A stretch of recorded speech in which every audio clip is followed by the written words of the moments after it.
Dan pemirsa, kita dengarkan keterangan pers terkait perkembangan penanganan dan pencegahan virus corona. Nampak sakit ringan sedang. Ini adalah imported case. Yang kedua, dengan identitas nomor 29. Laki-laki 51 tahun, nampak sakit sedang, tidak sesak tapi, imported case. Pasien kemudian yang berikutnya nomor 30, laki-laki 84 tahun, nampak sakit sedang, imported case. Nomor 31 dengan identifikasi pasien nomor 41, perempuan. 31 perempuan usia 48 tahun, nampak sakit ringan sedang, imported case, baru datang dari luar negeri. Nomor 32, laki-laki 45 tahun, kondisi sakit ringan sedang, imported case juga. Nomor 33, laki-laki 29 tahun, kondisi nampak sakit ringan sedang, imported case. Nomor 34, laki-laki usia 42 tahun, nampak sakit ringan sedang, juga imported case. Sehingga hari ini ada penambahan sejumlah 7 pasien.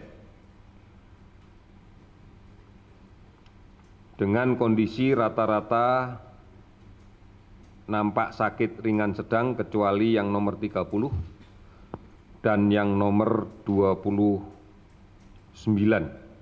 nampak kelihatan sakitnya sedang.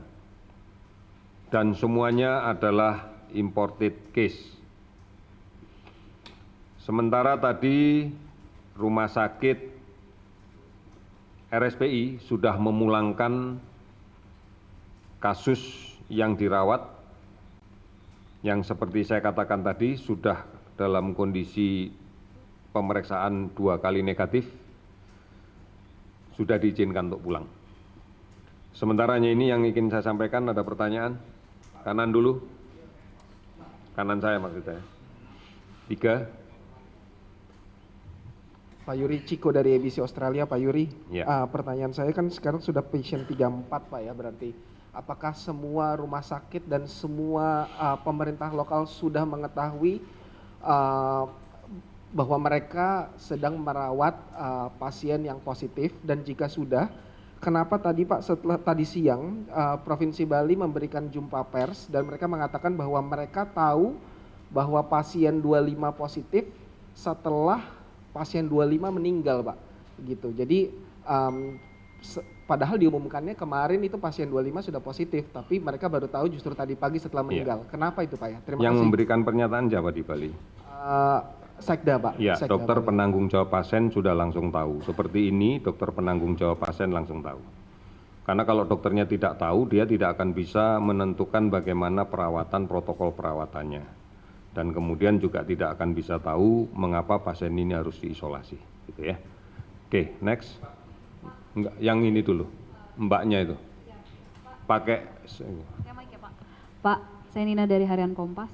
Terkait hari ini kan penambahan pasien adalah imported case dan kemarin pun paling banyak dari imported case. Berarti apa saja langkah pemerintah untuk memperluas dan mempercepat atau memperkuat penapisan di bandara? Karena kelihatannya yang paling banyak sekarang yang dibawa dari luar. Selain juga mungkin yang kedua soal apakah sudah ada update terkait pasien yang transmisi lokal itu Pak? seperti apa? Apakah sudah ada perkembangan dari mana dia mendapatkan virus itu? Makasih. Iya. Beberapa waktu yang lalu sudah saya katakan bahwa dengan kemudian kondisi penyakit yang kalau kita lihat sebagian besar adalah ringan sedang, maka dia masuk dalam kondisi tidak panas terlalu tinggi dan tidak akan terdetek oleh thermal scan. Ini semuanya kedetek dengan menggunakan HAC, Health Alert Card. Karena dia merasa dari luar negeri dan berasal dari daerah yang infeksinya cukup tinggi, dan dia menerima health alert card, maka pada saat dia mulai merasakan tidak enak, dia mendatangi beberapa rumah sakit dan kemudian menunjukkan kartu itu. Inilah yang menjadi upaya deteksi kita. Kemudian yang kontak tracing, saya tadi sempat kontak dengan Dinas Kesehatan yang melaksanakan, ada beberapa orang yang dicurigai tetapi sekarang sedang dilakukan observasi lebih dalam kontak dekatnya itu seperti apa. Tentunya nanti Dinas Kesehatan setempat akan merujuk dia kalau memang dicurigai kuat memiliki kontak dekat dengan dia untuk dilakukan pemeriksaan. Sementara masih belum kita ketemukan bahwa mereka kontak dengan kasus positif yang sudah teridentifikasi di sebelumnya. Tetapi kontak tracing masih akan terus dilaksanakan. Ya, sebelah kanan lagi. Ya. Menyambung pertanyaan yang pernyataan Sekda Bali tadi Pak, jadi kalau menurut Sekdanya itu WNA itu sudah tiba di Bali sejak 29 Februari dan dia baru masuk rumah sakit itu tanggal 3 Maret, artinya dalam jeda waktu itu kan dia melakukan perjalanan, mungkin apa upaya pemerintah untuk melakukan tracing terhadap WNA itu? Iya, Dinas Kesehatan sudah melakukan tracingnya. Kita masih menunggu laporan Dinas Kesehatan Bali, karena ini bagian dari Dinas Kesehatan Bali. Ya, oke, 3 yang kiri dulu. Iya, silakan.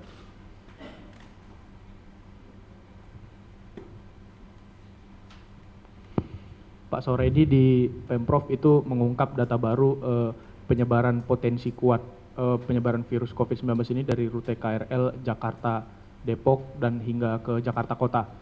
Itu gimana Pak tanggapan dari tim penanganan? Yang kedua, soal merokok Pak, ini di media sosial juga ada himbauan bahwa COVID ini kan yang diserang saluran pernapasan. Nah, gimana himbauan untuk perokok Pak? Apakah berhenti merokok saja untuk menghindari corona atau seperti apa Pak? Demikian. Iya, KRL kita sudah memiliki pedoman dia transportasi massal itu ya. Sudah ada. Merokok jangan nunggu COVID atau berhenti aja, itu nggak baik kok ya. Masa nunggu COVID ya? Merokok itu merusak epitel atau merusak sel dinding sepanjang saluran nafas. Ini akan memudahkan kalau terjadi infeksi, ya. Jadi tidak usah nunggu COVID, berhenti aja lah. Gitu. Ya, depannya. Mempertegas Pak, yang kasus 25 yang meninggal hari ini, apakah itu memang yang di Bali dan apakah memang WNA dari Inggris Pak? Itu yang pertama, dan yang kedua 7 kasus baru hari ini tuh WNI semua berarti ya Pak? Ya. Iya, nggak usah dipertegas, pernyataan dari Sekda sudah ada ya. Kalau Sekda sudah bicara begitu lebih tahu dari saya, ya. Nggak usah ditegas-tegasin lagi. Saya nggak ke Bali soalnya. Ya, silakan depannya. Pak, Iya. saya Yuli dari Jawa Post TV Pak ingin mempertegas saja bahwa apakah dengan adanya penambahan pasien setiap harinya negara akan meningkatkan status untuk penularan virus corona misalnya menjadi tanggap darurat atau siaga atau seperti apa. Kemudian Pak mohon dijelaskan tadi yang kasus sakit ringan dan sedang itu klinisnya maksudnya apakah flu atau demam atau seperti apa Pak. Kemudian yang terakhir untuk yang World Dream ini akan dipulangkan besok atau hari Jumat dan apakah sudah ada mekanisme nanti pemulangannya seperti apa Pak. Itu saja, terima kasih. Ya, ini bencana. Baca di Undang-Undang 24 2007 ini bencana. Bencana itu ada 3 sumbernya, alam, non-alam, dan kemudian sosial. Nah, yang non-alam disebutkan di situ adalah wabah. Ini sudah wabah. Dan kita sudah melakukan respon, artinya sudah tanggap darurat kan. Jangan dimaknai bencana ini kayak gempa bumi gitu ya. Kita sudah melakukan reaksi, sudah melakukan tanggap darurat. Salah satu bentuk tanggap darurat itu adalah tracing. Kita kejar, kita cari. Itu adalah bentuk dari tanggap darurat. Jadi ini sudah masuk dalam tataran itu. Kemudian pemulangan ABK Dream World, saya rapatnya di PMK belum selesai sampai sekarang, saya kabur ke sini. Tapi kita putuskan bahwa ini semuanya berakhir di hari Kamis. Hari Kamis itu besok. Jadi detail bagaimana pemulangannya sekarang sedang dibicarakan dan belum selesai. Oke? Ya. Sakit, ya gejalanya saya katakan 80% itu panas. 80% panas, kemudian sekitar 60% itu adalah batuk ya, munculnya batuk, dan kemudian sekitar 50% pilek lah. Jadi munculnya ini, selalu munculnya ini, karena ada infeksi, mesti panas dan sebagainya. Munculnya adalah ini, 3 gejala ini yang awal-awal itu. Kalau ini dibiarkan menjadi berat, maka berikutnya adalah kesulitan bernafas. Ini ditandai dengan adanya pneumonia. Dan kalau kesulitan bernafas, maka berikutnya akan jatuh pada kondisi kekurangan oksigen. Begitu berbicara kekurangan oksigen, maka akan kompleks organ yang terkena, akan diawali dengan kegagalan ginjal, kegagalan jantung, kegagalan liver. Akhirnya jatuh pada kondisi multi organ failure, beberapa organ yang menjadi failure, menjadi gagal. Ini yang menyebabkan kematian. Tetapi seringkali dengan kemudian munculnya pneumonia, ini menyebabkan daya tahan tubuhnya menjadi turun, maka akan terjadi infeksi oportunistik. Infeksi dari bakteri-bakteri yang semula mampu kita tahan, tetapi sekarang sudah nggak mampu kita tahan. Ini yang kemudian terjadilah sepsis. Kita di dalam usus besar kita normalnya itu ada bakteri, normalnya. Karena bakteri di usus besar itu gunanya adalah untuk membusukkan sisa makanan. Nah, pada kondisi kekebalan kita masih bagus, maka jumlah bakteri ini akan terkendali. Tapi begitu kemudian kita tidak lagi memiliki daya tahan tubuh yang kuat, maka bakteri ini akan tumbuh dengan luar biasa banyaknya dan ini akan berpengaruh pada sistem tubuh. Sehingga terjadi infeksi menyeluruh yang kita kenal sebagai sepsis. Sepsis bakteri. Ini yang seringkali menyebabkan kematian. Oke, bonus tengah dulu nanti baru 3 kanan. Pak, saya Albi dari CNN Indonesia, Pak. Mau tanya, sebenarnya kita punya berapa alat di Litbangkes sendiri, Pak? Kapasitasnya berapa banyak dan apakah hanya dipusatkan ke situ aja? Itu yang pertama. Yang kedua, apakah sudah terpikirkan untuk dibuka layanan untuk pengecekan secara massal gitu, Pak? Karena kan kalau kita lihat tempatnya juga tersebar, tidak hanya di Jakarta dan juga banyak imported case dan juga yang tertular gitu, Pak. Kira-kira seperti apa? Terima kasih. Kapasitas Litbangkes mampu mereksa sekitar 1.700 sampel per hari. Masih mampu. Dan kita sudah merencanakan untuk melaksanakan pemeriksaan tersebar di BPTKL. Saya pikir kita sudah bicara tentang ini di beberapa hari yang lalu. Sekarang petugasnya sedang berada di Litbang untuk di-training, dilatih untuk kemudian bisa melaksanakan di BPTKL. Dan itu tersebar di Indonesia. Oke, balik kita ke kanan, 4 kanan, 3. 1, 2, 3. Yang belakang dulu ya.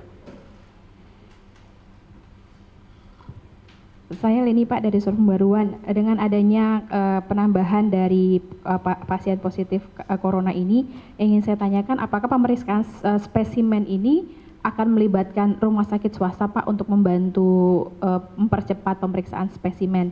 Kemudian yang kedua, untuk penanganan pasien positif kan sudah semakin banyak nih Pak, begitu juga dengan PDP-nya.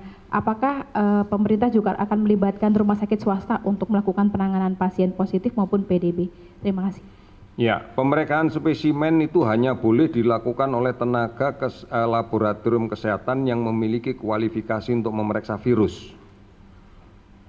Karena membutuhkan situasi yang tersendiri, mungkin tadi saya sudah mengatakan membutuhkan BSL tipe 2 misalnya, minimal. Dan itu yang memiliki tidak banyak. Hanya di Litbangkes, kemudian di Ikman dan di UNER untuk berbicara laboratorium BSL. Tetapi kalau berbicara BSL kabinet, itu di Balai Besar Teknologi Kesehatan punya di BPTKL. Oleh karena rumah sakit swasta